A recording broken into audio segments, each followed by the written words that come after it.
ప్రభువా నేను 0 అయ్యా, నేను 0 అయ్యా అన్నారు అనుకోండి. ఏమిటి? స్క్రీన్లో వీలుంటే చూపించండి. ప్రభువా నేను 0 అన్నారు అనుకోండి, అదిగో 0. అప్పుడు ప్రభు వచ్చి పక్కన నిలబడ్డాడు అనుకోండి. ఇప్పుడు ఎంతైంది చెప్పండి? 0 కాస్త ఏమైంది? 10 అయింది. అయిందా? ప్రభువా నేను 0 అన్నాను అనుకోండి, దేవుడు పక్కన వచ్చి నిలబడితే ఎంత అయింది? గట్టి చెప్పండి. 100 అయింది. ప్రభువా నేను 0, ప్రభువా నేను 0, ప్రభువా నేను 0, ప్రభువా అన్నారు అనుకోండి. ప్రభు వచ్చి నీ పక్కన నిలబడ్డాడు అనుకోండి. ఇప్పుడు ఎంత అయింది చెప్పండి?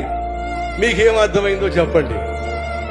నువ్వు 0 ప్రభువా, ప్రభువా నేను 0 అయ్యా, ప్రభువా నేను 0 అయ్యా అన్నావంటే సరే, నువ్వు 0వే. పక్కన నిలబడతా, నీ విలువ నేను పెంచుకుంటా. 0 కాస్త ఏమైంది? 10 అయింది. ఇంకా తగ్గించుకో. ప్రభువా నేను 0, ప్రభువా నేను 0, ప్రభువా శూన్యం, ప్రభు ఏమీ లేదు ప్రభు. సరే, నీ పక్కన వచ్చి నిలబడతా.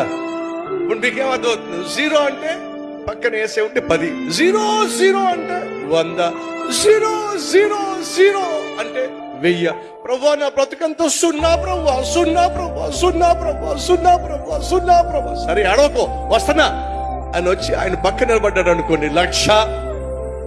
మీకేమర్థమైంది? ఎంత తగ్గించుకుంటే నా దేవుడు నిన్ను అంత హెచ్చిస్తాడో.